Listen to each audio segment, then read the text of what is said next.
우리 주님께서 유대 땅 예루살렘 성전을 계시다가 그리고 에논이라는 유대 북방으로 올라오셨습니다. 그리고 이제 갈릴리로 가시려는데 사마리아를 거쳐서 그렇게 가십니다.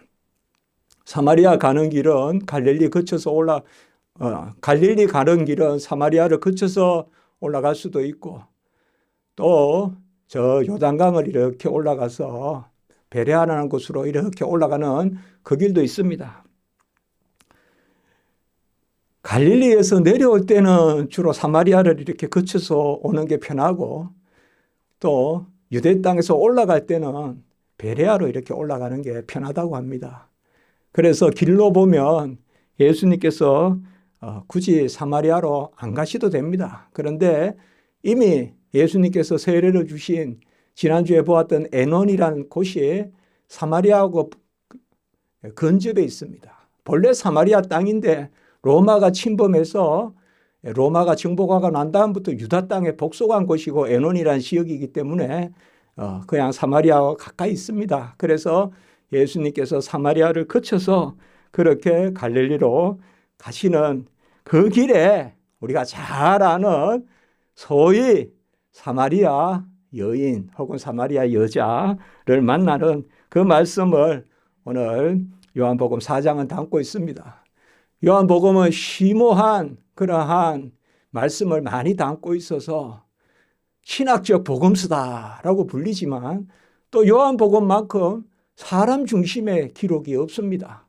요한복음에서는 3장에서는 니고데모, 4장에서는 바로 수가성의 사마리아 여인, 또 이어지는 후반에서 또 38년 된 병자, 계속 이렇게 사람 중심으로 그리고 예수님이 그들에게 은혜를 베푸시는 그것이 무엇이냐, 그리고 그분이 누구신가, 그것을 기록한 것이 요한복음입니다. 수가성, 이것은 우리가 많이 말씀도 듣고 또 많은 사람들이 그림도 그리고 그 수가성입니다. 영어로 시카라고도 하는데요. 우리는 수가라고 이렇게 부르죠. 이 수가성에 야곱의 우물이 있습니다. 이 수가성은 사마리아 땅에 속한 것입니다. 사마리아가 어딜까요? 우리가 나사렛을 제가 말씀을 들을 때 나사렛에는 이스라엘 평원이 있고 다볼산이 있다. 그럼 그 밑으로가 이제 사마리아입니다. 그러니까 북쪽으로는 이스라엘 평원, 다볼산, 그리고 남쪽으로는 쭉 내려오다 보면 베델, 라마, 그런 지역들, 그리고 동쪽으로는 요단강. 그러면 서쪽은 뭘까요? 우리가 금방 찬송했던 샤론입니다. 샤론의 해변가. 그게 이제 사마리아입니다. 그래서 우리가 샤론의 꽃 예수 이렇게 했는데 이 찬송 자체가 아름다운 것입니다. 샤론이 사마리아예요. 근데 사마리아 땅은 사람들에게 그렇게 아름다운 땅으로 여겨지지 않습니다.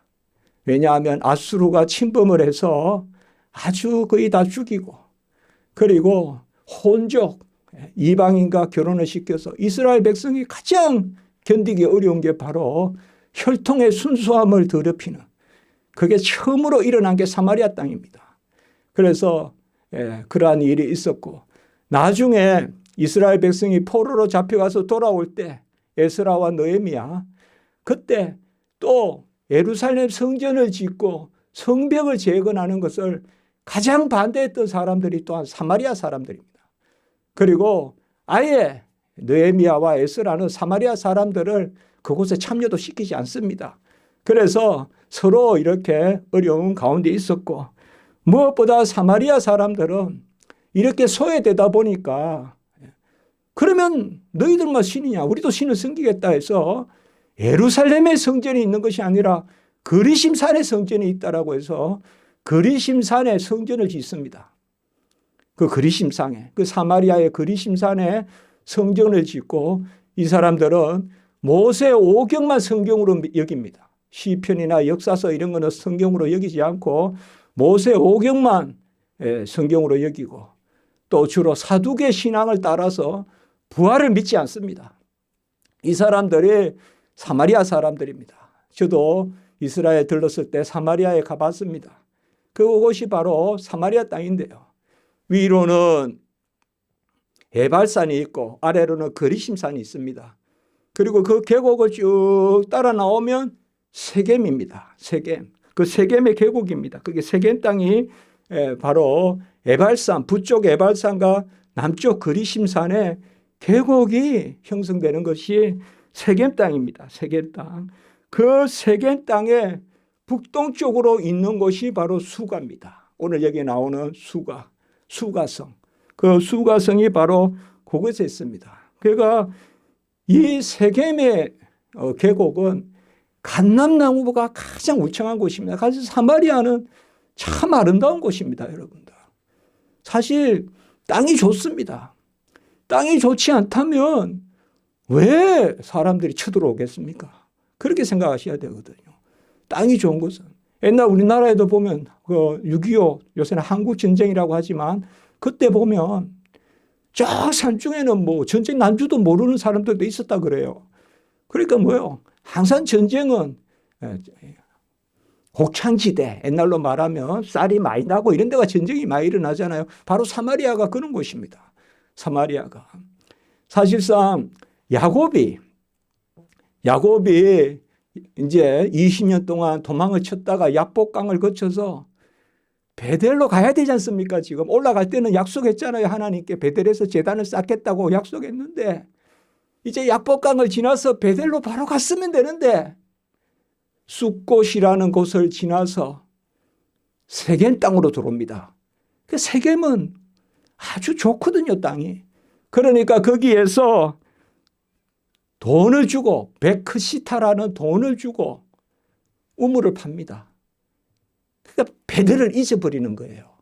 베델로 가야 되는데 베델에 가서 단을 쌓겠다고 약속했잖아요. 그 사닥다리에서 올라갈 때 바다나람으로. 그래서 머무는 곳이 세겜인데 그곳에서 세겜의 추장 하몰의 아들에게 디나가 강간을 당하고 야곱의 딸이 그건 얼마나 힘든 일입니까? 또 시몬과 레이가 할례를 거행하며 결혼시켜 주겠다 쏘기가지고 그 세겜의 땅 히위 족속이에요. 그 히위 족속에 할례를 시켜서 싹 다 죽여버리는.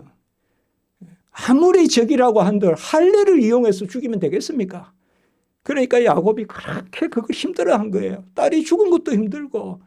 그러니까 그때 이제 뭐예요? 그때 야곱이 정신 차리고 베델로 올라가자. 베델로 올라가자 하지만 베델은 남쪽입니다. 베델은 사마리아를 지나서 남쪽인데 베델은 땅이 별거 없습니다. 사실은. 돌만 있고. 그런데 그곳엔 하나님이 계시잖아요. 그걸 까먹은 거예요. 땅이 좋다고 세겜에 있었는데 그 세겜이 바로 그 지역에 바로 수가성 다 같이 있습니다. 15리, 10리 이렇게 떨어져서 수가성이 있고 또 그곳에 바로 야곱의 우물이 있습니다. 야곱의 우물은 자연적으로 터져 나오는 것은 아니고 한 30m를 판 우물입니다. 스키암 우물인데요. 그 30m를 판 우물입니다. 그 우물이 계속 나오는데 사실상 주석에 보면 이 수가성 사람들은 야곱의 우물 외에 수가의 우물이라는 게 또 있습니다. 이게 그 물을 주로 그쪽에 물을 기르러 가는데 왜 이 여인은 수가성에서 야곱의 우물까지는 꽤 걸립니다, 시간이. 그리고 때가 6시니까 뭐 어떤 사람은 저녁 6시라고도 하지만 우리가 통설로는 6시간 더 하면 됩니다, 이스라엘은. 일단은 그러면 정오입니다. 정오에 혼자 물을 기르러 나왔어요. 그것도 집에서 먼 곳까지. 이것은 무슨 이 여자에게 사연이 있겠죠. 우리가 그렇게 생각할 수가 있죠. 정오에 혼자 가까운 우물을 두고 먼 곳까지. 수가성에서 야곱의 우물까지는 최소한 우리로 말하면 한 7, 8리, 10리 걸어야 돼요. 근데 이스라엘 땅에서 한낮에 10리 걷는다는 것은 보통 힘든 일이 아니에요. 그래서 이 여인, 우리가 이제 알다시피 바로 5명의 남편이 있었는데 지금 남자가 있는데 그 남자는 남편인지 남자인지도 알지 못하는, 그러니까 한마디로 어려운 삶을 사는 그 여인입니다. 그러니 주변에서 평이 좋았겠습니까? 또 그렇게 보면 어찌 어울리겠습니까? 그리고 혼자 쓸쓸하게 남이 안 움직일 때, 저녁에 서늘할 때 물을 기르러 오면 좋을 텐데 그때는 사람들이 올까 봐 혼자 사람들 없을 때 우물을 기르러 오는 이 여자라고 볼 수가 있어요. 그 곳에서 하나님의 섭리가 일어나는 것이요. 사람으로 봤을 때는 숨어 다니고 사람으로 봤을 때는 피해 다니지만 인간적인 시각으로 봤을 때는 일단 부정적인 요소가 등장하는 거예요. 첫째로 이 여자는 사마리아 여자예요.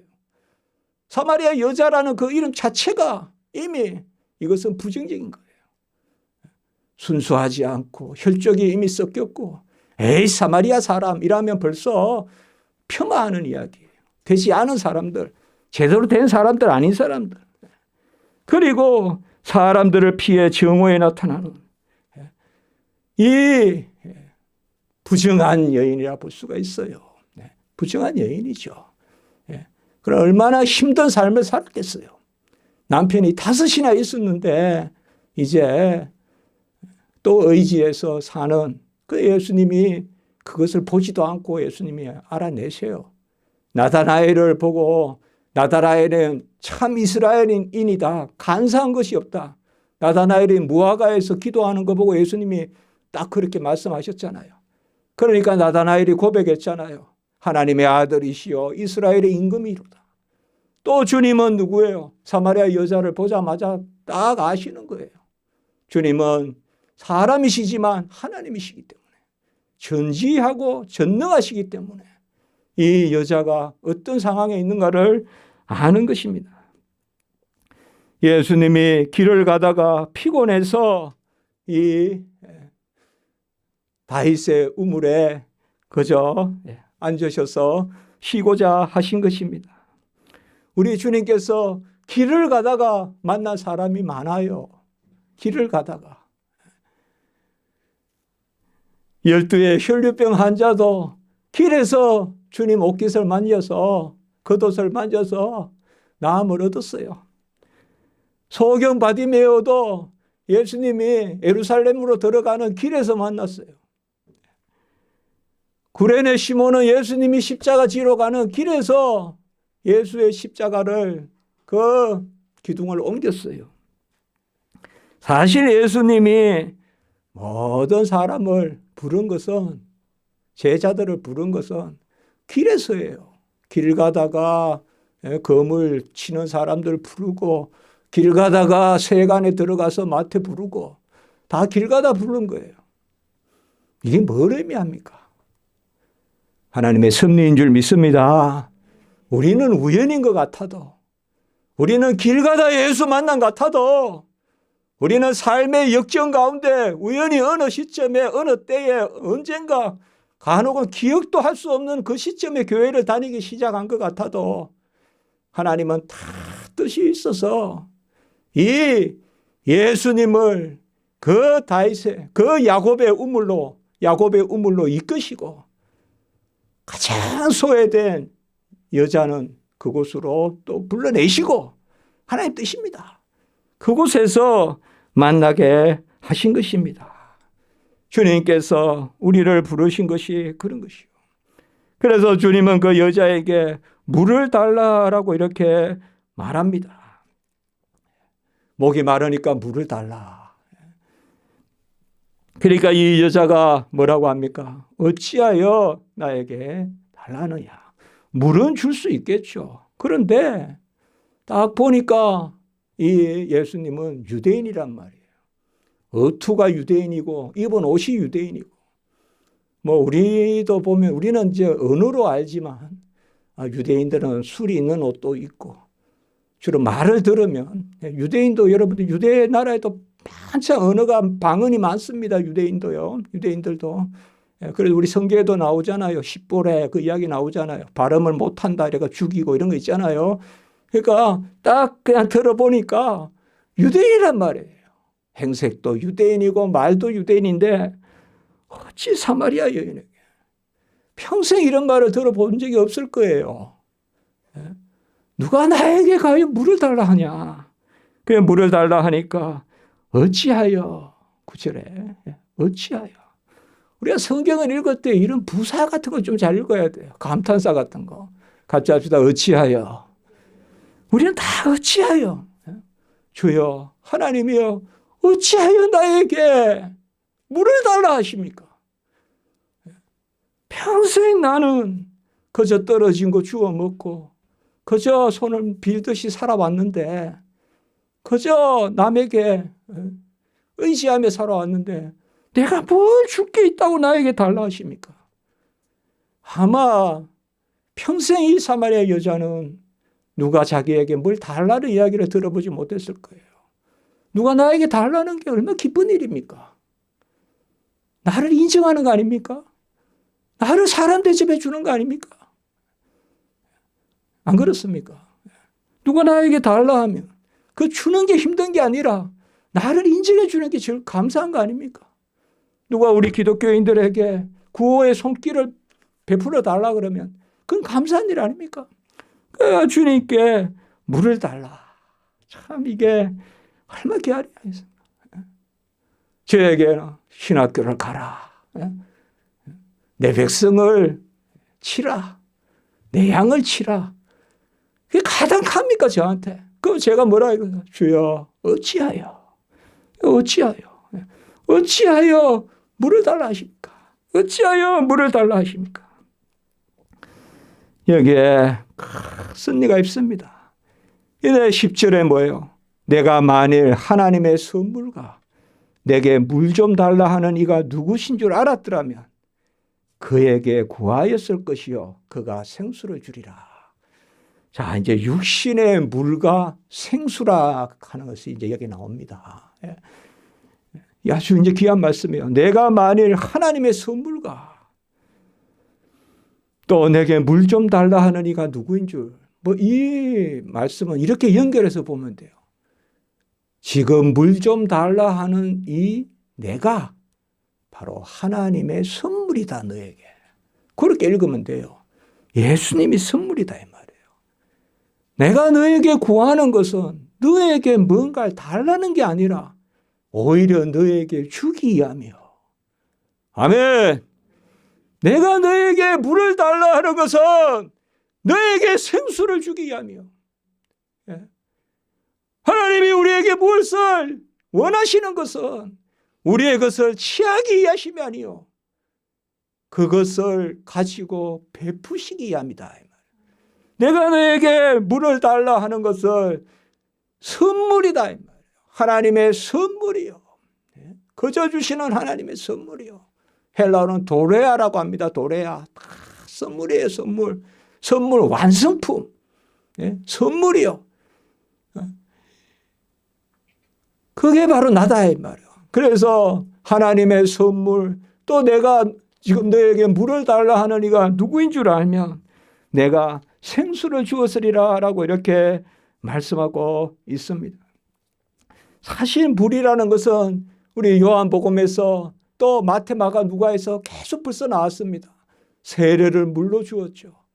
그리고 예수님께서 성전을 청결하게 하셔서 물론 물로 청결한 게 아니지만은 성전을 청결하게 했다는 것이 곧 청결하게 했다는 것이 곧 구약으로 말하면 물로 씻음이거든요.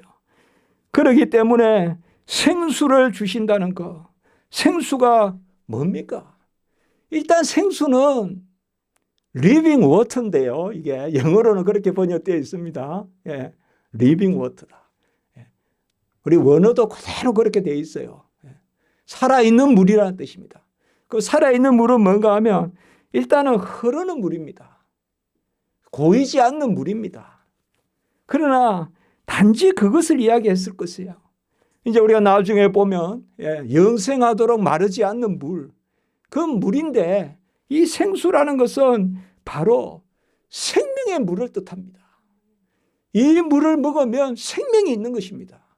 그리고 생수라는 것은 뭔가 하면 구약에서는 흐르는 물에 씻어라, 죄를 씻어주는 것을 이야기합니다.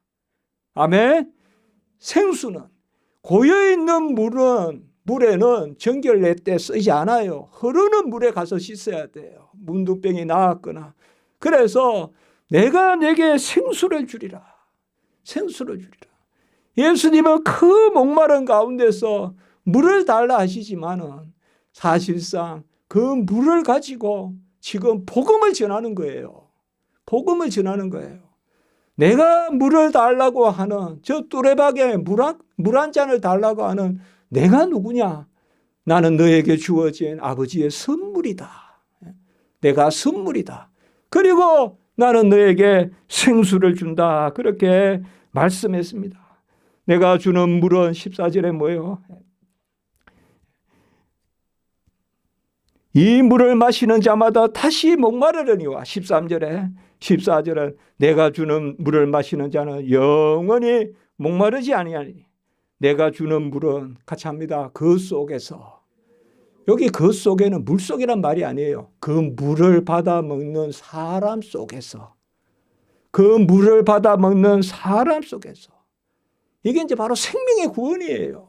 주님이 주시는 리빙 워터, 이 생수를 마시면 그것을 마시는 사람은 그 사람이 구원을 받은 사람이니까 날마다 물이 솟아나는 거예요.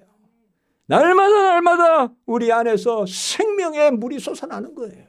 내 배에서 생수의 강이 흐르리라. 아멘. 우리 안에 넉넉히 강이 생수의 강이 흐르리라. 그 안에서 그 속에서 in him, in her, 그 안에서 그 사람 안에서 영원히 솟아나는 생수가 되리라. 그렇게 이야기하고 있어요. 그래서 이 물은 바로 죄를 씻어주는 물, 생명을 주시는 물. 이 물은 곧 예수 그리스도의 보혈인 줄 믿습니다. 주님께서 전제로 흘리신 십자가의 전제, 부어서 주시는 제물, 바로 예수님의 피가 피 흘림이 없이는 죄사함이 없다. 생명이 피에 있으니 히브리서 9장 22절, 레위기 17장 11절, 생명이 피에 있으니 피 흘림이 없이는 죄사함이 없다. 예수 그리스도의 피가 생수입니다. 이 여인은 이 말씀을 들었어요. 이 말씀을 들었어요. 15절에 보면 여자가 이르되 그런 물을 내게 주사 목마르지도 않고 물기르러 오지도 않게. 아직 제대로 몰라요. 아직까지 물 이야기 하는 줄 알아요. 그렇지만은 이제 주님이 또 한 가지를 더 말씀해요. 내 남편을 불러오라 라고 이렇게 이야기합니다. 어떻게 보면 이 사마리아 여인에게 귀한 생수에 이제 날마다 이 정오에 남 눈피에서 물 떨어오는데 저 사람이 나에게 한 번 먹으면 가라지 않는 물을 준다니. 그리고 그 물을 그냥 집에 한번 갖다 놓으면 그 안에서 계속 나온다고 하니 그 물을 달라. 그때까지는 이제 마음이 즐거웠는데 내 남편을 불러오라 또 이렇게 이야기하니까 좀 마음이 힘들겠죠. 가장 어려운 부분. 그러니까 주님이, 우리가 이 예수님이 사마리아 여인을 만난 것이 아주 그냥 가르침의 교본이라고 그래요.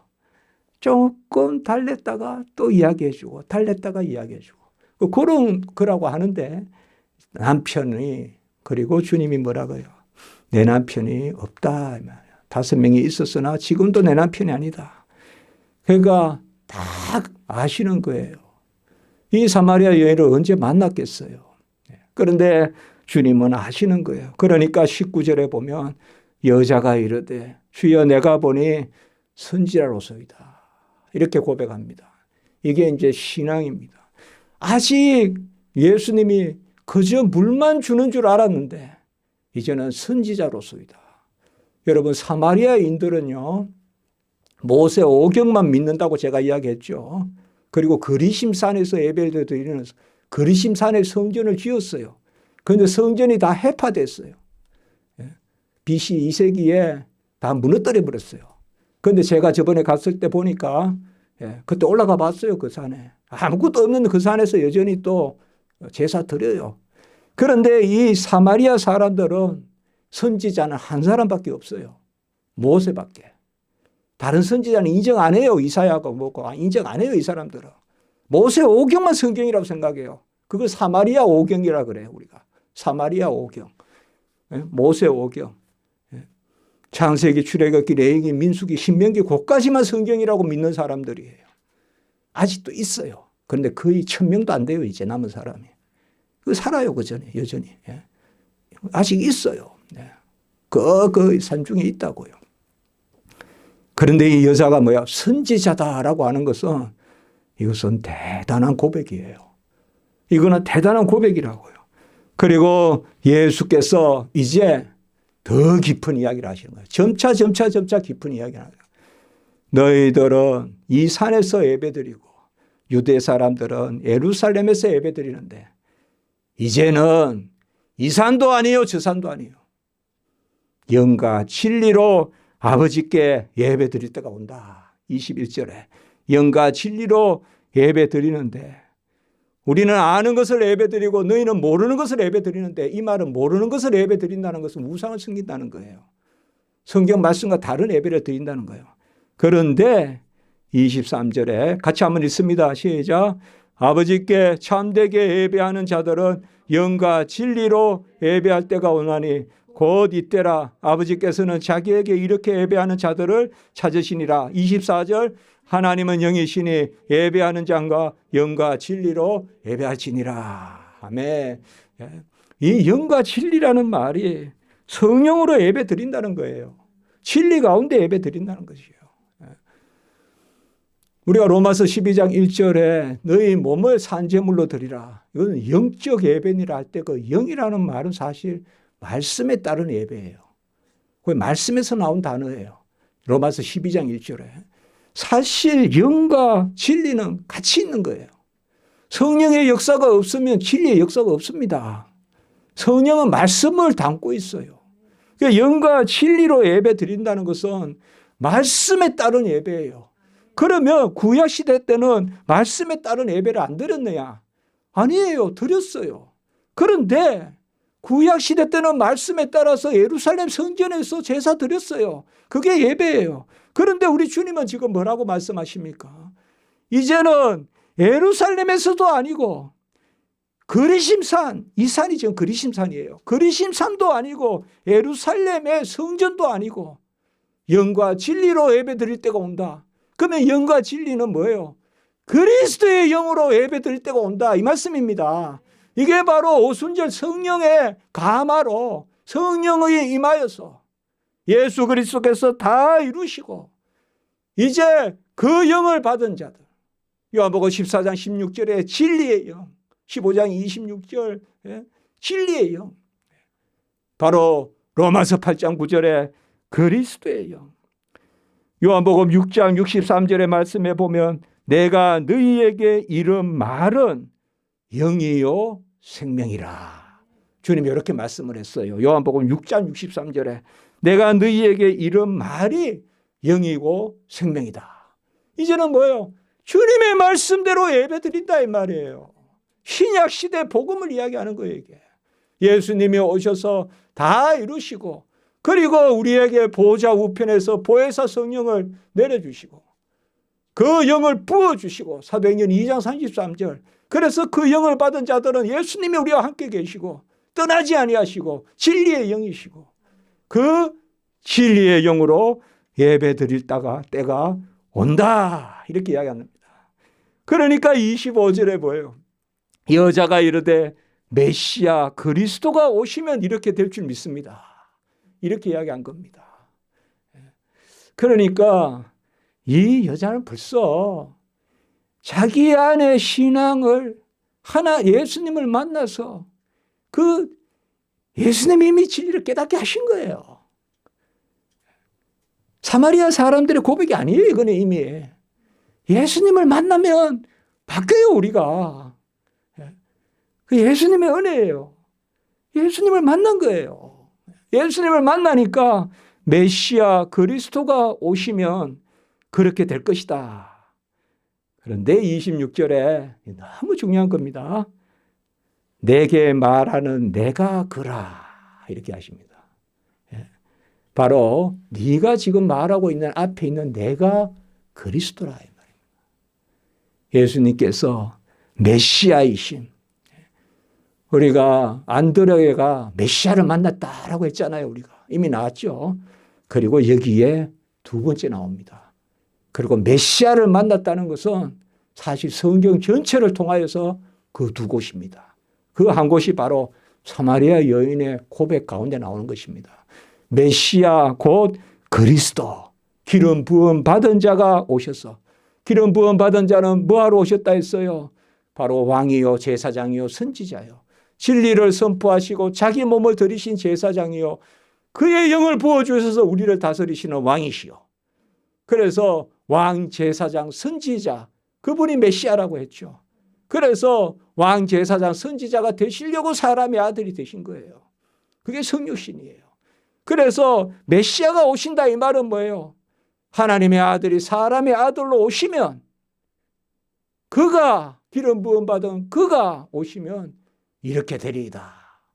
이제는 예루살렘도 아니요 그리심산도 아니요 유대도 없고 사마리아도 없고 예루살렘과 유대와 사마리아와 땅끝까지 이르러 내 정인이 되리라. 아멘. 그 영역을 넘어서는 그 예수 그리스도, 그분을 만난 거예요. 고난 인생, 수치스러운 인생, 힘든 인생. 어거스틴은 그 이야기를 했어요. 하나님을 향하여 창조된 이 영혼은 하나님의 품속에 있기 전에는 평안이 없다. 이렇게 이야기했습니다. 이 사마리아 여인이 드디어 하나님의 품속에 거한 것입니다. 나를 믿고 영접하는 자는 하나님의 자녀가 되는 근세를 주셨으니. 아멘.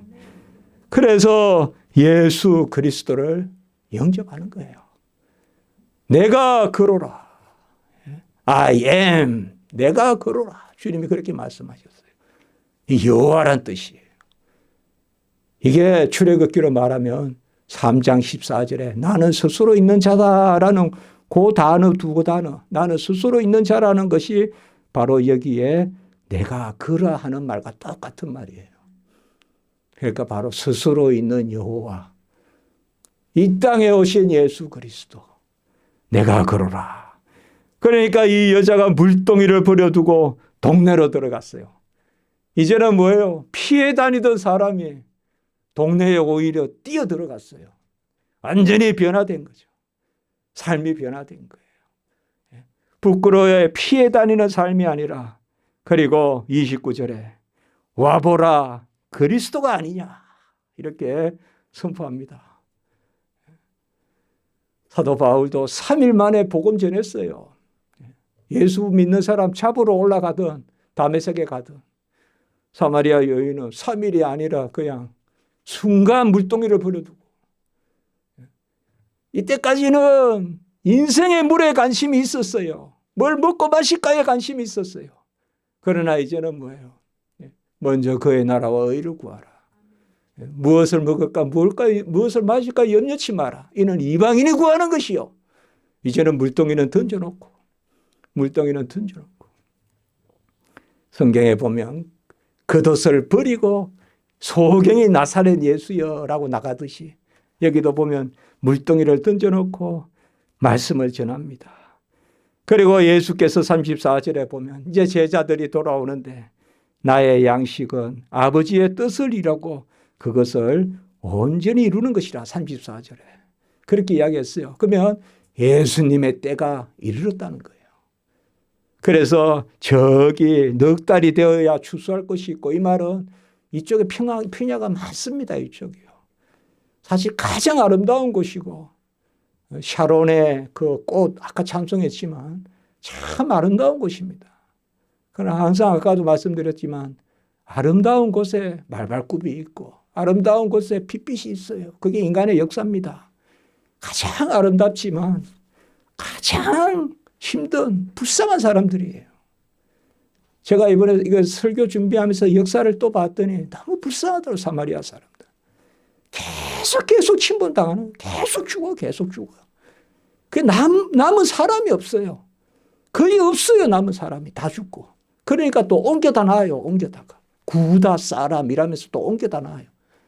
그래서 사마리아 사람들을 구다라고 불러요. 구다. 성경에 나와요. 열왕기하에 구다 사람. 다른 동네 사람을 데려다 놓고 또 그게 불쌍한 곳이에요. 그러나 우리는 오늘 말씀에서 뭐예요? 하나님의 섭리는 우리의 수치 가운데 역사한다. 아멘. 수치 가운데 영광이요. 무능 가운데 능력이요. 우리 교회도 한 3주간 주제어 하나가 물이에요. 물이세요 지금. 물. 그래서 제가 참 여러 가지 감사했어요. 하나님께. 또 제가 요새 사람의 마음을 헤아리는 일이 많이 있는데 이 땅에 물길도 모르는데 어찌 사람의 마음을 알겠냐 내가. 그 생각을 해봤고요. 그리고 물 좀 세면 어떠냐. 생수의 근원 대신 예수를 만났으니. 아멘. 에레미야 선지자에게 뭐라 그랬어요? 이스라엘 백성에게 죄가 2개 있으니 첫째로 생수의 근원 대신 여호와를 버린 것이요. 2번째는 그들이 스스로 웅덩이를 팠으니 터진 웅덩이라. 그게 이스라엘의 2가지 죄라 그랬어요. 스스로 웅덩이를 팠으니 터진 웅덩이라. 인간이 판 웅덩이. 사실 야곱의 우물은 야곱이 팠어요. 여기에 좋은 일이 많이 있지 않아요. 사실은 우리는 생수의 근원 대신 예수님. 우리가 판 우물은 터진 웅덩이입니다. 아무리 물이 나오면 뭐예요? 다 새 나가는데 여기같이 지금 막 새는데. 그러나 주님께서 주시는 생수는 가라지 않는 생수인 줄 믿습니다. 요한복음 6장 35절 읽고 마치겠습니다. 요한복음 6장 35절 한번 보세요. 요한복음 6장 35절. 저는 이 구절 자주 암송하고 인용합니다. 6장 35절 예수께서 이르시되 시작. 나는 생명의 떡이니 내게 오는 자는 결코 줄이지 아니할 터이요 나를 믿는 자는 영원히 목마르지 아니하리라. 믿는 게 생수를 얻는 것입니다.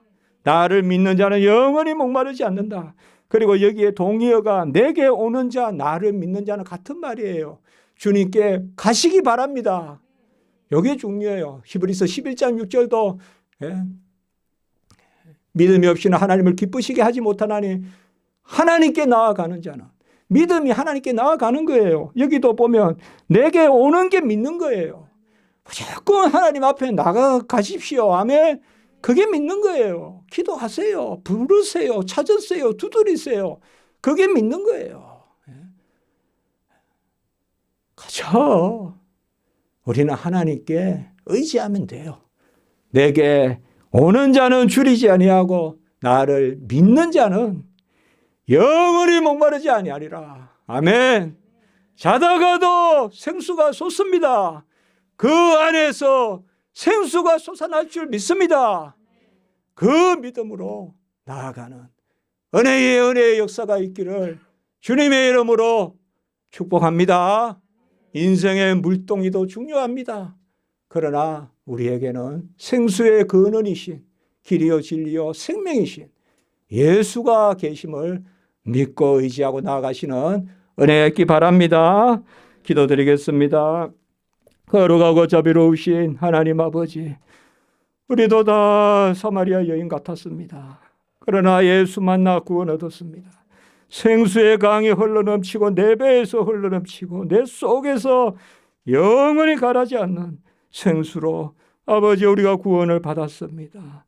이 일로 감사하고 이 일로 우리가 땅끝까지 예수 자랑하고 이 일로 하나님 앞에 기쁨의 근원이 되게 해 주시옵소서. 모든 우리 성도님들 붙들어 주시고 사랑해 주시고 인도해 주시옵소서. 주 예수 그리스도의 이름으로 감사하며 기도드리옵나이다. 아멘.